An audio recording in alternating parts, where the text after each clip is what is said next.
Assalamualaikum warahmatullahi wabarakatuh. Saya Putri Giska Dwi Rahmawati, NIM A12-2024-07172. Di sini saya akan mempresentasikan penerapan metode regresi linier sederhana untuk prediksi persediaan obat jenis tablet. Pendahuluan. Aspek terpenting dalam kefarmasian adalah melakukan pengendalian persediaan dengan mengoptimalkan penyediaan obat termasuk perencanaan, pengadaan, penyimpanan, pendistribusian, serta pemilihan dan pengendaliannya. Dari Ayuni Keplia Najwa dan kawan-kawan 2019.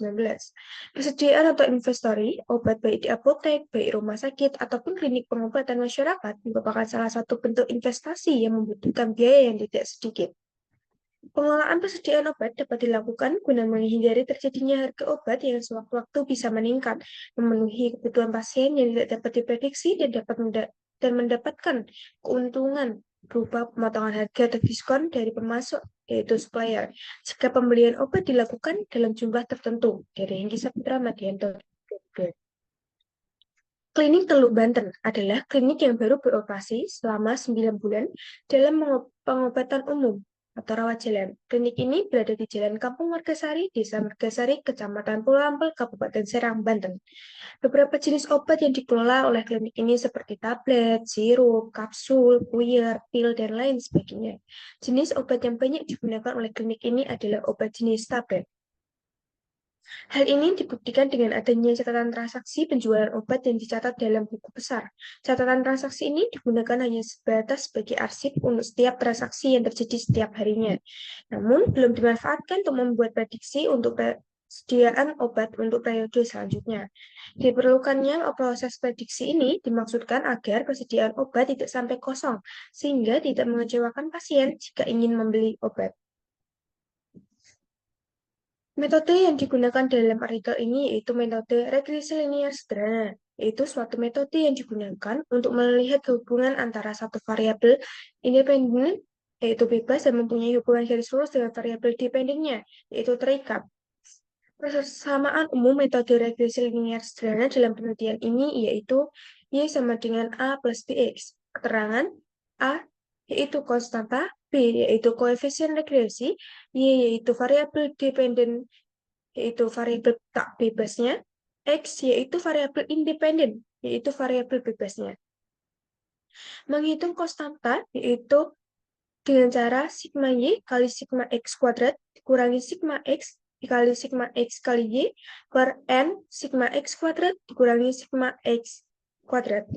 Menghitung koefisien yaitu dengan cara N kali sigma X kali Y dikurangi sigma X kali sigma Y per N sigma X kuadrat kurangi sigma X kuadrat. Selain menggunakan metode tersebut, artikel ini juga menggunakan perhitungan error, yaitu metode untuk mengevaluasi metode peramalan menggunakan jumlah dari kesalahan-kesalahan yang absolut.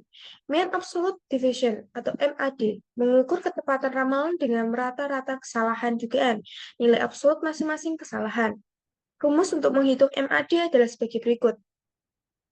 Sigma nilai mutlak dari Y kali T kurangi V kali T per N. Kemudian kita lanjut dengan metode penelitian. Penelitian ini diawali dengan melakukan identifikasi permasalahan yang dihadapi pada klinik Teluk Banten, yaitu dimulai dari identifikasi masalah dan perumusan masalah, kemudian dilanjutkan ke pengumpulan data. Pengumpulan data dapat dilakukan melalui observasi, wawancara, studi literatur. Kemudian dilanjutkan dengan analisis menggunakan metode regresi linier sederhana. Kemudian dilakukan uji validasi. Apakah analisis menggunakan metode regresi linier sederhana sudah tervalid? Jika sudah valid, maka bisa dilakukan tahap selanjutnya yaitu pencetakan hasil prediksi. Kemudian dilanjutkan dengan implementasi hasil prediksi tersebut. Kemudian kita lanjut ke tahap hasil dan pembahasan. Tahap hasil dan pembahasan yaitu ada 3. Pertama, analisis sistem yang berjalan. Kedua, hasil pengumpulan data. Ketiga, analisis regresi linier sederhana. Analisis sistem yang berjalan. Pada sistem yang berjalan, proses pengelolaan persediaan obat dilakukan melalui pencatatan transaksi secara manual, yaitu dicatat dalam sebuah buku besar, sehingga ini menyebabkan proses kontrol terhadap persediaan obat sulit dilakukan, khususnya jenis obat tablet. Adapun jalannya sistem pada saat ini ditunjukkan pada gambar tersebut. Kemudian, hasil pengumpulan data. Dalam penelitian ini, berhasil dikumpulkan data transaksi penjualan obat jenis tablet, yaitu ibuprofen, seperti yang ditunjukkan pada tabel 1. Dari tabel tersebut diperoleh kurang lebih 14 pasien yang membutuhkan obat tersebut, yaitu didapat dari jumlah total penjualan sebanyak 3.153 dibagi jumlah pasien yang berkunjung yaitu 23.077. Kemudian analisis menggunakan metode regresi linear sederhana. Langkah-langkah analisis menggunakan metode regresi linear sederhana sebagai berikut. Yang pertama, menentukan tujuan dari melakukan analisis regresi linear. Tujuan dari analisis ini adalah untuk membuat prediksi penjualan obat jenis tablet, yaitu ibuprofen. Yang kedua, mengidentifikasi variabel faktor penyebab, yaitu X, dan variabel akibat, yaitu Y. Variabel X yaitu jumlah periode atau waktu, variabel Y yaitu jumlah obat jenis tablet. Yang ketiga, melakukan pengumpulan data pada kasus ini menggunakan data penjualan periode Januari sampai Agustus 2019. Untuk perhitungan data, menggunakan data penjualan periode Januari sampai Mei 2020. Yang keempat, menghitung X, Y, dan X kuadrat. Data penjualan ibuprofen pada klinik Teluk Banten diperoleh hasil perhitungan X dan X kuadrat seperti tabel 2 berikut. Kemudian nomor 5, mencari nilai konstanta. Nilai konstanta diperoleh dari tabel 2, yaitu tabel perhitungan X, Y, dan X kuadrat dihitung dengan menggunakan persamaan 2.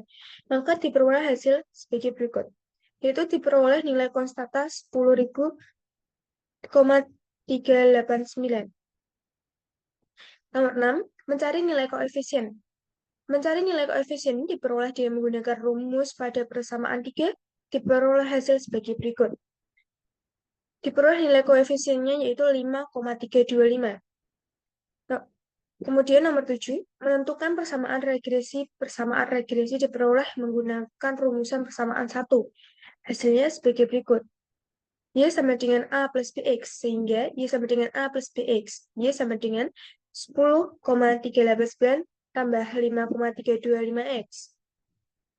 Nomor 8, menghitung prediksi. Setelah mendapatkan persamaan regresi, yaitu persamaan 5, maka persamaan tersebut dilanjutkan untuk menghitung prediksi persediaan obat untuk minggu ke-21 sampai dengan 32.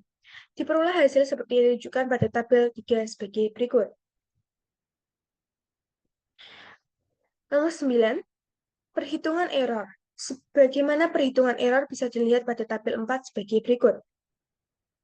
Berdasarkan nilai MAD di atas, maka dapat disimpulkan bahwa hasil prediksi dengan menggunakan metode regresi linear sederhana dengan tingkat kesalahan 1,4953% dari hasil nilai error tersebut, maka dapat dihitung keakurasian prediksinya dengan menggunakan rumus di bawah ini. Akurasi sama dengan 100% dikurangi error, sama dengan 100% dikurangi 1,4953% sama dengan 98,505%. Kemudian, yaitu kesimpulan dan saran.